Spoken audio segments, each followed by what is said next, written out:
infrastructure architect. That means probably almost nothing to you. An architect maybe means something.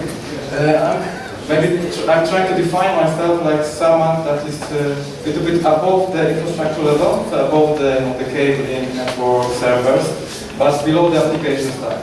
So what I'm trying to build during my whole career is some kind of intermediate layer, so the guys can build applications on top of it. What I'm also trying to achieve is that I'm always struggling to find a reason why I'm doing this. So I always join the team when I see the whole product. That's why it helps me to see what's the end result of my work. That's also what I try. Focus on large-scale data storage and processing. You know, in the past it was data warehousing, business intelligence, big data, Hadoop, you name it. You know, they're gonna change the name, but always trying to keep up with the hype also and with the flow of the data. Sharing the knowledge, I'm maybe not the smartest guy that you need to be in your life, probably not the number of skills, but whatever I learn, I'm trying to share with you, maybe you're gonna get something. And as you see on the picture, I'm also falling in love in running, so running ultra marathons in the mountains, not from Poland. Probably you have some tips where to run here. Russia is not such a big country that you can maybe give you some tips where to run. Let's start with some technical. Just to set up the scene here, some basic data engineering pipelines. So what we are trying to support as an ING. The whole process for the data flows. This is a simplistic example from ingesting the data, exploring the data, training the model, evaluating and persisting the model, productionizing the model. So basically that's the whole flow. What's our platform is trying to support. The main purpose is to speed up experimentation. So productionizing is one of the things. The other thing is to speed up experimentation. But maybe to start a little bit on provocative, so maybe maybe you start writing some questions on your slide. Hadoop, and it works. So this the latest graph, interest over time from Google, how much the world has changed since a couple of months, years. This is what has changed. The kubernetes and the whole container-based orchestration framework that came up quite recently gained the whole of the market. So basically, it's no doubt that kubernetes is now the facto standard, and it's pretty much what I call, or we call it also at IG, it's post-Hadoop era. And we are going into some different areas, a different world, when containers are the foundation for all our platforms. Why is that? Because we need a little bit of stronger isolation. It's something that we felt also at ING. Well, we still have a productionized Hadoop cluster, but imagine all the Python packages that you have to install for our data scientists. And this one wants to have this specific version. The other team needs to have this in other version. And we've got some conflicts. Of course, Hadoop trees nowadays also aware of containers. It's able to use containers, but we still think that now the community is going into the containerized framework. So this will be where all the guys will be. Yep. Should I take it off? I was so wide, like a wrong. Yeah.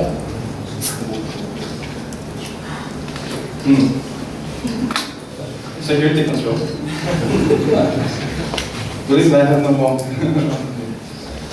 Also, cloud readiness. As a bank, we are a highly regulated environment. We are not yet allowed to go to the cloud. Maybe in specific areas, some parts of data, we can use public cloud for processing. But what we had in mind that the world is changing. Eventually, we will go into the cloud. Even, well, we are not to be perfect at making the best infrastructure. So we cannot be better than Google, we cannot be better than Amazon or Microsoft at delivering those kinds of infrastructure. So eventually we will need to use the power of the cloud to be able to compete on the core business of banking, which is definitely not delivering IT system. I'm also, despite I know that I love computers, this is not something that the bank is aiming for. So cloud readiness, containers helps us to move to the cloud eventually. So why not Hadoop? I think of Hadoop like an isolated island. So it's like a big monster. Cloudera, Horton Morse, and also the recent merge, They are doing tremendous job to make this stack working. But you know, it's like a big monolith system. It's like a big elephant. Whenever you try to do something with those systems, and I face this also being a consultant to different companies. It's really difficult to. It's extremely difficult to upgrade those systems. So multiple companies nowadays are struggling, upgrading the whole Hadoop stack. So this is what we are facing. We believe now at ING that moving towards containers will help us to move forward to upgrade our components independently. So the world nowadays looks like this. This is the microservices of Amazon and Netflix. This is how the world looks like. So it's not like a big one elephant with tightly integrated components with versions constantly checked. You've got multiple containers, multiple microservices. So at Netflix scale, just an example, we've got 700 microservices that control the whole Netflix service. And the big data platform that looks nowadays also, maybe not the recent one, the example of Netflix platform. Hadoop is here, yeah, but it's also only a sub-component. If you would like to deliver the data analytics platform, you always have to deliver more. You always constantly you see this in a different presentations. Yeah, I've got Hadoop, but I also have Elasticsearch. I also need to deliver Jupyter notebooks. I need to deliver some kind of a Tableau environment, BI environment. So it's always more than just Hadoop. But what is happening on the market nowadays, just to give you a little bit of some hint. All these guys are doing. More.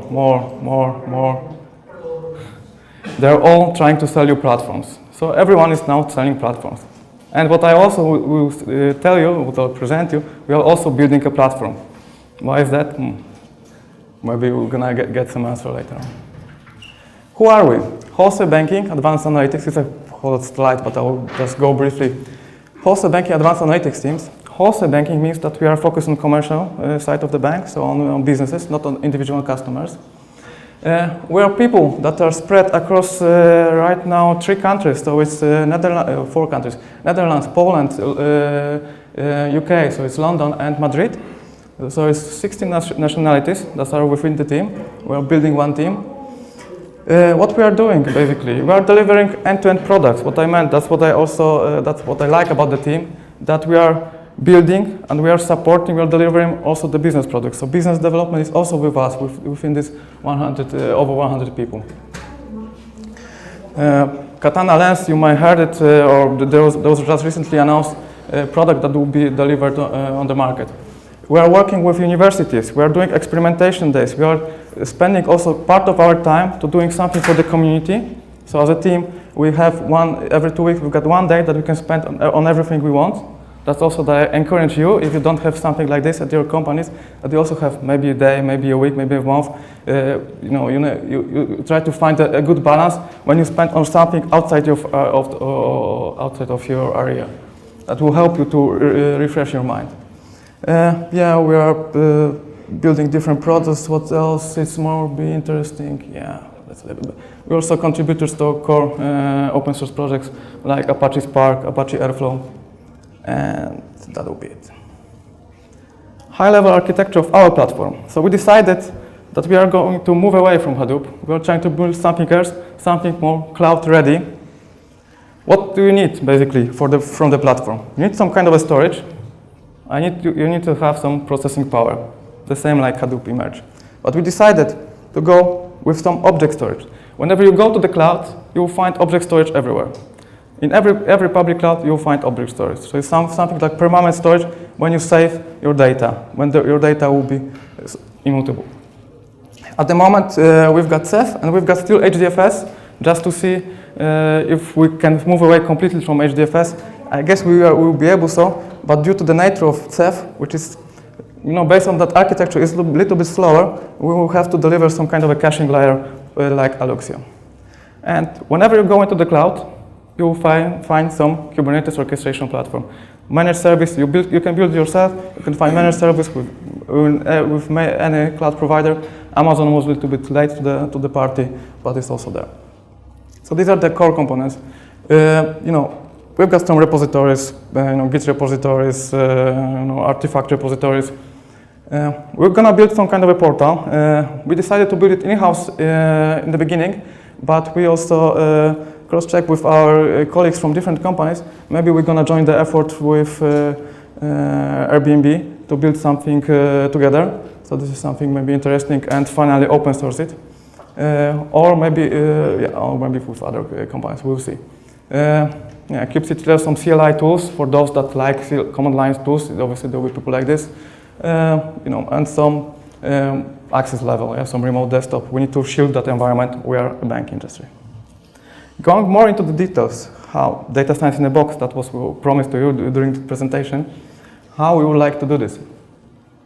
This is our Kubernetes cluster, so our orchestration platform. We've got users. So as a data scientist, I would like to access my data science environment. First, I need to authenticate. We decided to use Keycloak. That's the logo of Keycloak. It's our OpenID provider. Whenever you enter, cloud world, you also forget about Active Directory domain. You rely on different sort of authentication. Keycloak is nice in our corporate environment because on the one side it's connected to Active Directory, but it's also an OpenID provider and single sign-on within our environment. So you authenticate once, and you will be authenticated to every other services that are running on the platform. This is data science in a box. So we need to find a better logo, but UX designer is something missing with the team at the moment. We sent an image specification. This will be invoked with the portal. I will show you during the demo that it's invoked currently manually, but with the portal, we'll submit a definition of my data science in the box. It will specify what kind of packages I would like to spin up on the cluster. We use CD/CI pipeline from GitLab. You can use Jenkins, whatever you like, to trigger that build.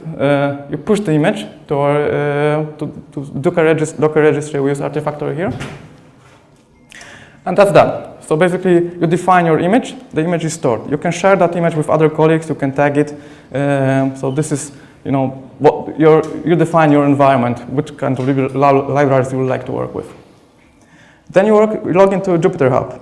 So this is like an entry point to your services. Again, logging with Keycloak, you're already authenticated over there, or you were authenticated with any other services. So it's just like pass through. And then you get the list of all user or images that are yours, or the ones that someone shared with you. So that's the idea. And you pull a new image from and you spin up this on a orchestration platform. That gives you a strong isolation. So basically, everyone can get whatever he wants in the container. He lives in his own bubble, and he can experiment. She can experiment. A little bit more that we are trying to do. We are a bank. So another project that we are building it's already open source partially, and it will be you could find it on the GitHub under ING Bank repo. So we were missing security token service on premise. So we decided to build something ourselves. The Ceph, the object storage, the storage light that I showed you, we decided to use Rados Gateway with S3 API. So something you will find in Amazon. Kind of a standard way to access the object storage. But what it is missing a good authorization layer. So that's why we decided to build the proxy that will handle all the requests, that will verify if the user is allowed to access certain resources, and also we provide lineage. So the two components that you can maybe recognize from the Hadoop stack, it's Apache Ranger and Apache Atlas. So we are not completely forgetting that there are some good products within the Hadoop stack, and these ones will help us to deliver it. Again, you authenticate with Keycloak. Multi-factor authentication is also supported on Keycloak, so you can use your soft tokens here to grant the access. Short-term token that you will request with STS. Verification of groups, basically, that's also a thing. And authorization is managed by Ranger. Okay. That's a nice product that also other companies are interested in, the ones that are not in the cloud already. They're trying to build something themselves. This is a nice product that I can give some later on some ideas. What we are using on the platform what we aim to use on the platform, apart from standard Jupyter notebooks, is to use Spark on Kubernetes. So this is something that also has changed just recently. Well, I believe first was Flink, that when the data artisans announced the platform, data artisans platform, it wasn't Yarn that was the main scheduling orchestration level. It was Kubernetes. Now Spark follows it. So basically, Spark on Kubernetes is a new project. Well, new. It's already integrated with 2.3 in the stack, so you can use Kubernetes as your processing framework. With 2.4, that release candidate is there, and there will be sure soon there. PySpark will be supported. Client mode will be supported as well, and also Kerberos if you would like to access Kerberized clusters still with that. So remember, you've got your object storage for storing your data with our Kubernetes. Now the project like Spark, like Flink that can work on Kubernetes, you can forget about Yarn, about Hadoop. You can forget about upgrading all those monolithic clusters. And this is what we are aiming for. And hopefully this is something that will happen.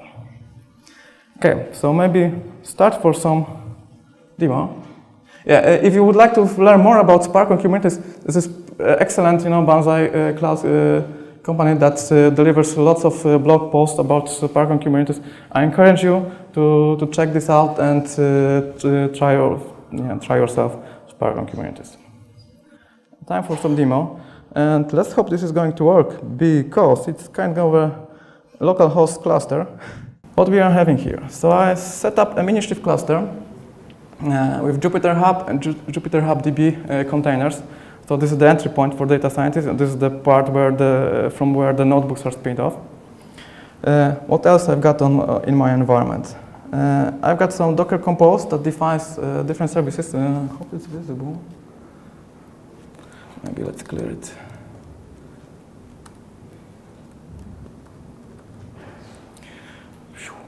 That's too much. Okay. Docker in Docker, Docker registry, GitLab, Keycloak. I mentioned that we need to have the authentication process. We've got code repository. We've got Docker registry for our Dockers. We've got GitLab runners to do the CI/CD. This is our small little service that is going to pass the Docker images definition to Jupyter Hub. And this is what I'm going to show you. It's going to use GitLab CI pipeline. GitLab has an API. So from our portal, that will be an end user. We choose. We already have that portal, but it's really hard to build all these components locally. End user will specify, what kind of images, what kind of packages he wants. But here I will tell you will show you just the invocation of the pipeline. The pipeline is defined in GitLab, and the portal invokes that pipeline via the API of GitLab. Let's see if I can find that pipeline. Here it is. Or maybe start with Jupyter Hub, just to show you maybe it's on my environment. Jupyter Hub, here on the screen. I'm signing in. I need to log in. Here you've got Keycloak in place. Here you can also attach multi-factor authentication. So if required, maybe I would need to pass the software token here. We've got some profiles. Basically, these are your Docker images with your tags that you would like to spin on the cluster, on OpenShift cluster. Let's try with admin profile. That's a kind of a bug that we've currently worked on. That first invocation, it gives you an error. It's spinning off. Yeah, it's running on the cluster. You see, there's another container running with your notebook. Let's see if I can do something. Yeah, this just works. Yeah, but import pandas spy. That isn't nice. Yeah. So as a data scientist, I would like to have pandas baked in my profile. So let's maybe change it. Let's run my pipeline. So as a data scientist, I decided I need to have extra packages in my image. A little bit of a code snippet with the JSON parameter that I will use to invoke the container. What is here? It's a base image. So basically, you build your images as a Docker on layers. So we built our golden image with what is blessed at banking environment. So with some Red Hat or CentOS flavor image. This is the name, this repository, and this is a tag that we're gonna use. So let's see.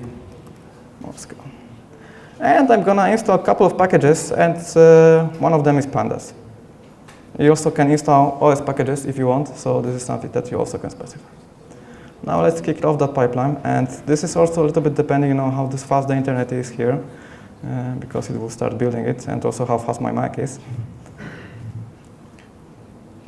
Now, you can love it or hate it with GitLab CDCI. The CDCI definition is included into the project. So I know, not sure how far how good are you with your knowledge about GitLab, but you built your, it's a little bit slow. You built your .gitlab CI files, YAML files that define the whole build process. Here is a very simplistic one, but just to show you a little bit of idea. If you are familiar with Jenkins, here it's a little bit different, that you stored your pipelines with the code. You define the build stage, different stages that you would like to use. This is very simplistic. I just pass that parameter because it's defined and use SBT deploy Docker, our own solution to deploy the Docker. The fan is blowing, so it's having some speed. Let's see how the pipeline works.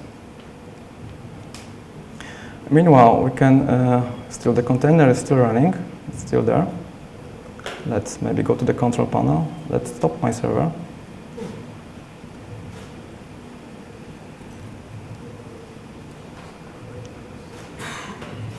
And hopefully it will be, yep. And it should be gone. Yep, and the pod is gone.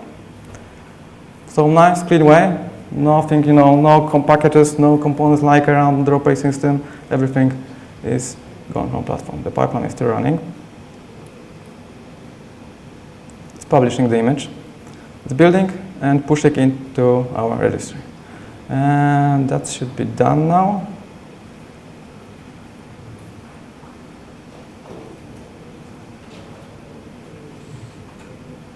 Let's start my server. And my profile is here.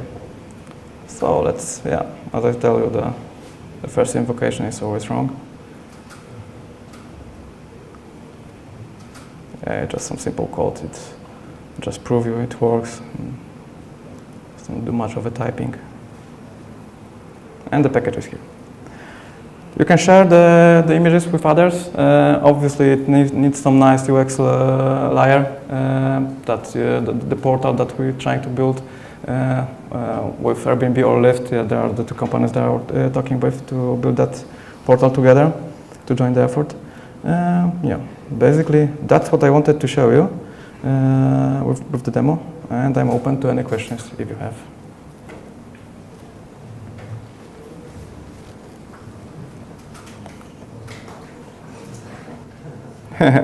That was quick, yeah. Krzysztof, you should open the slider. There are a few questions on the slider. There are some questions on the slider. The size of, okay. Full screen. Full screen, let's do full screen. I can maybe show you also the definition of the Jupyter Hub deployment later on, and we can try to deploy that one as well, but I wanted to save on time because sometimes it takes quite a time to build it. The size of the engineering team. Basically, we are two squads. So data infrastructure squad is the one located in Poland that we are building. This is 8 people currently that are maintaining everything at the top of the infra. So it's operating system. It's the whole CDCI infrastructure as a code. So everything is scripted in Ansible. We've got our AWX, which is Ansible Tower open source that we are using to deploy the definition of our software. So we are maintaining this OpenShift platform. We are maintaining still the Hadoop that is still there, Hadoop 3 version. We are maintaining the Ceph cluster, and we are building the monitoring. So this is the infrastructure team. And together in the team in the Netherlands, which is data analytics platform that the squads, it's another 5 people that we are building the code around it. Yeah? So all this data science in a box code, we are trying to use as much as possible that is already there. So that's the size of the team. So 13 people. Plus, there are projects that are built on top of that platform.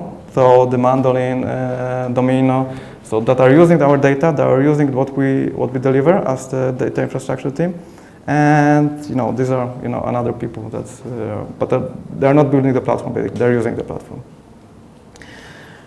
I hope that answers. So 13 people in general.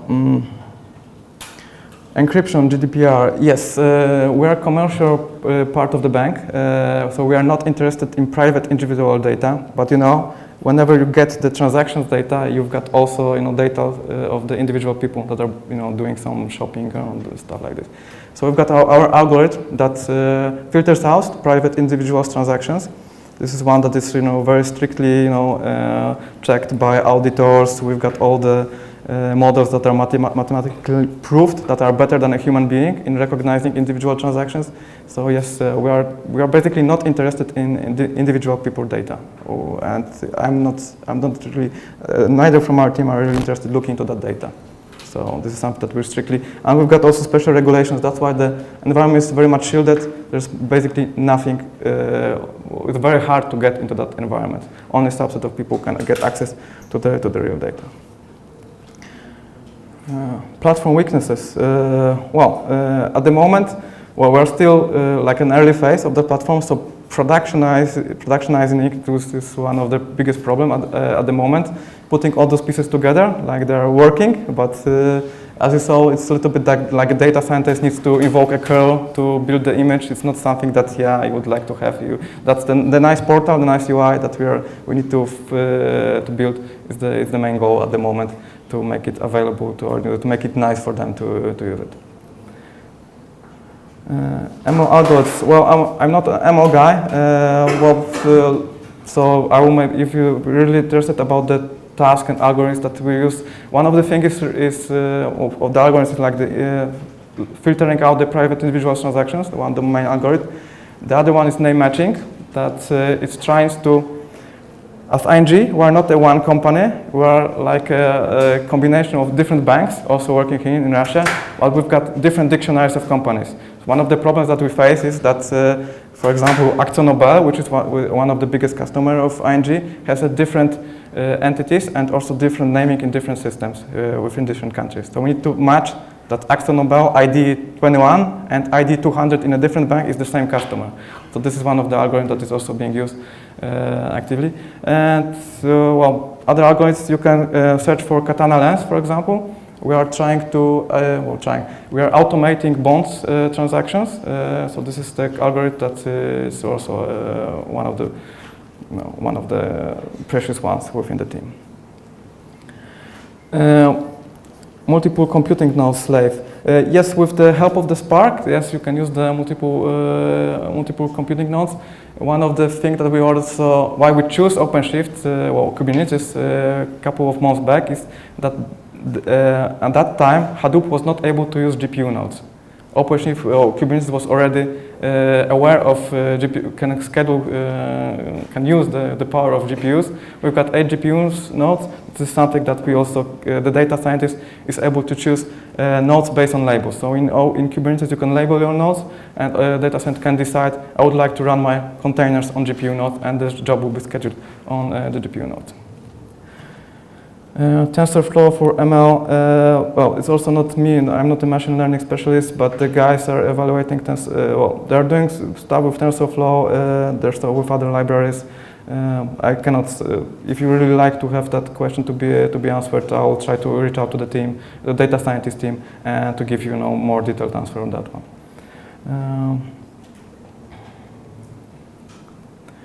Authentication of users, well, about the GDPR that I mentioned, but authentication itself, the key clock component, which is our OpenID provider, is connected to Active Directory, and then we're filtering the groups, which one is, well, I think Active Directory is basically in every corporate environment, it's like it's the best, the golden path, where you store your users.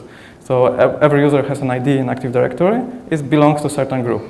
If the group is allowed to access our environment, then it's connected to Keycloak, but this is only authentication layer. And the authorization layer is done by Ranger. So Ranger is giving you access to specific subset of data. Do you have attribute-based access control? What do you mean attribute-based? What kind of an attribute? We are looking into, I'm not sure if that answers your question, but we're looking to geolocation-based policies in Ranger. So this is something that we're gonna implement in the next sprint, basically. That, for example, people only from certain IP ranges will be able to access. Even they have the valid credentials, even if they have valid groups, they need to access the environment from specific places that we know that is secure, that any data cannot leak out of the platform. But that security is like kind of a main concern. But I'm not sure if that answers the question. Could be many attributes. The lineage is another part that we are trying to introduce. So whenever you put your data into the platform, it will be properly tagged. So with this gargle, we're going to use AWS CLI that's the simple thing, to put the data onto the platform. I showed you maybe once again the STS part presentation to give you more kick lock. That's one thing. End user, STS, and it's going to be our proxy. So every request to get the data or put the data onto our platform will go through that proxy. Benefit of the proxy is if everything has to go through the proxy, we have full control what is going on there. So the geolocation policies, authorization, and the data lineage part. So if someone puts the data, the simplistic thing is to a specific bucket, then we can tag it like this is data coming, I don't know, from Russia, for example. Yeah? And we can apply different policies based on that bucket, that only specific subset of people can look into that data. Or if we have like theft can be replicated across DCs, then we can maybe attach some policies that this kind of data can only resist in this data center. So this is something that Atlas hopefully give us the full lineage. That's something that we're also looking very much into right now. It's not something that other companies are that much interested in, maybe besides of the banks or the regulated environments. When we talk with Lyft or NBAB lineage, what we are talking about, we are not interested in that one at all. Yeah. Going back to the question. But Atlas is a nice component, still like shaky with all the changes that are going into place. But in data governance, in big data, pretty much nothing exists. They've got something from Cloudera, and Apache Atlas is, I believe, the only open source project that I know. But that's it hopefully gives you what you need if you need to put some data governance in place. Does data locality really matter? Yeah, we did some tests. Yes, so Ceph it's a little bit slower than HDFS. That's what we found out during our test. That's why during the high-level architecture, we put this Alluxio caching layer. So if you put everything into a memory, that's everything is blazing fast. So that's why for subset of our data, for example, the dictionary tables, we may want to cache them because of the problems of data locality. At the moment, Ceph doesn't support it. Yeah. That's how it is. So that's why also this HDFS is also still there. Maybe we would need to use it if that's really going to be a problem. And also our scale. We are not Netflix. We are not Spotify. So, but for us, big data, going it's hundreds of terabytes, or petabyte scale. It's not like going into tens of hundreds of petabytes. It's a different scale. Can you provide this? Structure of CDCI. GitLab and GitLab runners are doing the CDCI. We can spin off multiple runners that are just building the images and doing all the parts of our CDCI stack. Well, you can read about GitLab CDCI. That's basically it. There are some, within the team even, we've got some different, opinions if GitLab CDCI is a good option. Because you store your definition of your CDCI with your code. And usually in a big teams, you try to separate those things. Yeah? So we've got some constant questions why we are using GitLab. For now, it's simple for us, but maybe we're going to need to separate this, and then maybe Jenkins will be useful. Data sets for ML task. How do you provide this bomb? So right now we are using Spark. So in Jupyter, you've got your Spark, and we are using very early versions of Spark 2.4 that has PySpark support. And from Spark you can access S3 data as normal, like as if you access HDFS data. So this is how we get the access from Jupyter notebooks to data itself. Data resides in a bucket in Ceph, and you're using S3 protocol to access the data. So this is how you get the data to your frame, to your model. What Jupyter spawner do you use, and if it's a Cube spawner at the moment. Did you have to customize it in any way? Not at the moment. So we're using Cube spawner, and it's fine for us. And how did you achieve the functionality where you can choose like a different image from a list of images? The drop-down menu. Yeah. I can maybe show you then later. Is that like something in the Jupyter Hub config? Well, it wasn't me that was reviewing that code basically, but I can look into the code later with you together. I guess it's already there, so the guys didn't have to do something like this, so they just attached to that the service to that drop-down list, the drop-down menu.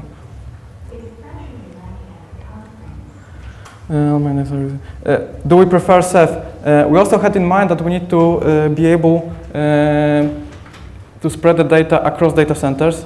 It's something that's with every Hadoop installation with HDFS, they are strictly saying you shouldn't spread your Hadoop across data centers. And as a bank, that's one of the main principles. We need to survive a data center failure. Complete data center failure. Ceph allows you to distribute your data across data centers. If you're in the cloud and you're like lucky one, so you've got the object storage that's replicated across regions, and you can use that one. But on premises, at least we try to mimic that one, and Ceph gives us that. With HDFS, it wouldn't be possible, or at least is highly discouraged. How many data scientists are using the platform?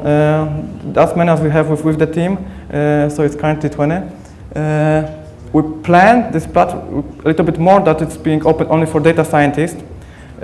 For the next month, next 3 sprints, we decided to spin off Superset, and we decided to spin off Presto on the Kubernetes. Where they have those, try it in lab.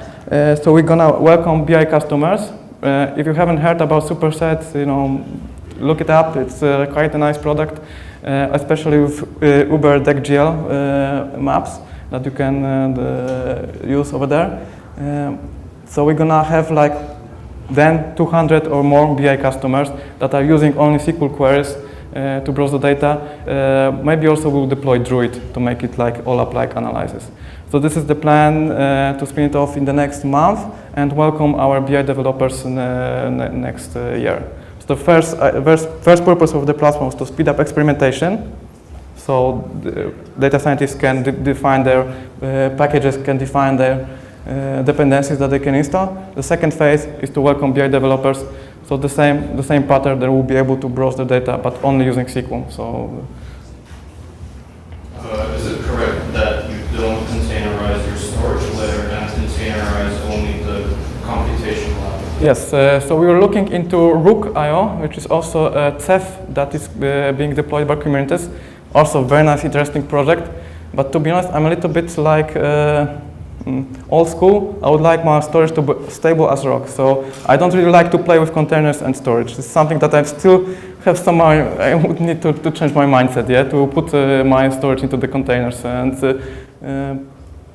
yeah, so that's why. But Rook.io is an interesting project. If you also would like to containerize your storage, or if you would like to start fast, then it's a perfect way. It's very much of interest in Rook at the moment. That's why also Ceph is also like on the hype.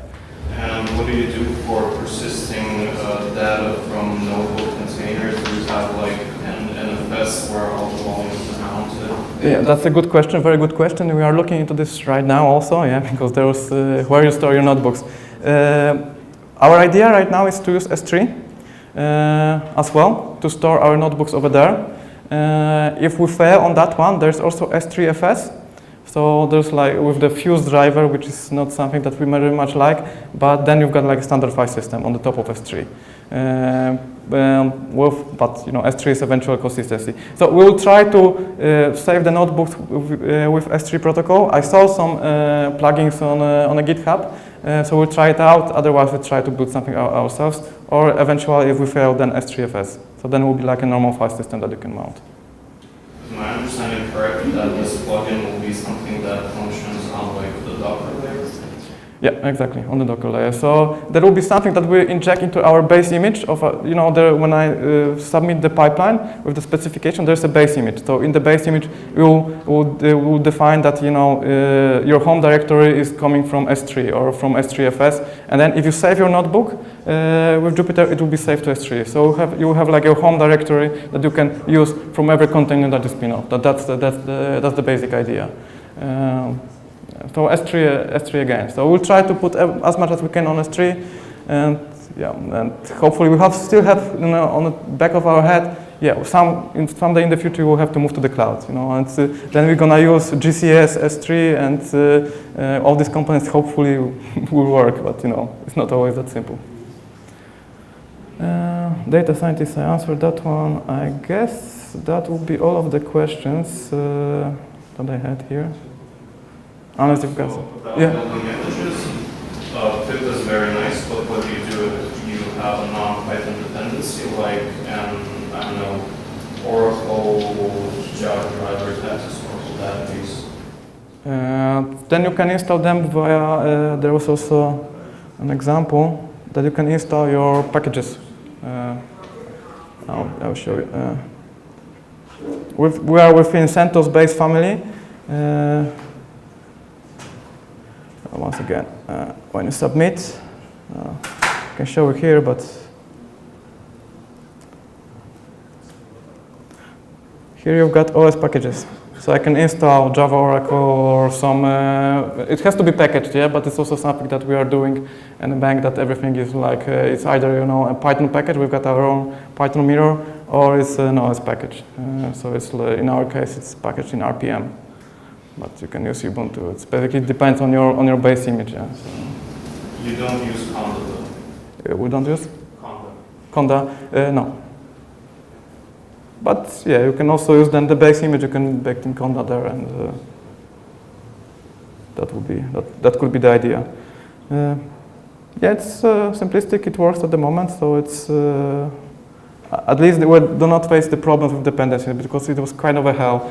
Even if you have like a cluster of 100 Hadoop nodes and you have to install all the different Python packages and all the nodes, yeah, you use Ansible for that one. But the moment you enter the problem, but I would like now to use Python 3, but Python 2 is a default on CentOS 7 or Red Hat 7, so you're screwed then. You can do some linking, example, but you're doomed anyway. Yeah, that's what we faced.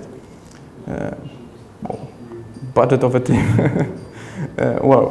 This is something that I have no details on. Our aim is to deliver 10 times more value. So it's like also an ambitious goal. So whenever the company decides to put 1 million in our team, we need to deliver 10 million revenue from that one. So that's the idea. Average size of the container with Spark in the ZFS. It depends, on what kind of a layer you build that container. With Spark, you have to go with minimal OS. Yeah. So we face some problems with GPU.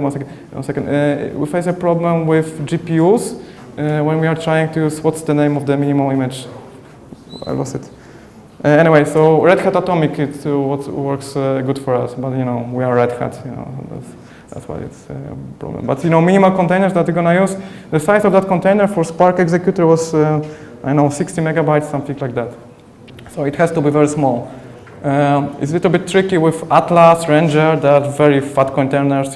That's almost the size of my SQL server in a container, like in gigabyte size.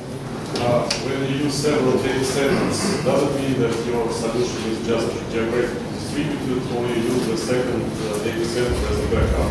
And what will be your disaster recovery plan if you lose, for example, the whole data set? In Ceph, you can decide, you can build your, how it's called, you basically spread your data across data centers. So the data center, so the data at least will be safe. The problem will be a little bit with orchestration. That is something that you have to move your data scientist to a different data center. But if we do this on the simple level, or level of DNS, basically, and F5 load balancer. So we redirect clients to a different data center. That's how it's called. So data is saved, it's replicated across data centers. You just need to redirect your clients that you have to use now the other data centers. So the orchestration layer right now is on standby. So the storage level, the data is everywhere. The orchestration, the processing power is on standby in a secondary data center at the moment. We may be able to use that one in the future as well, but we need to also advance. Sorry? 3. We are looking into the checksum also, the RS, but right now it's replication factor 3. Okay, thank you.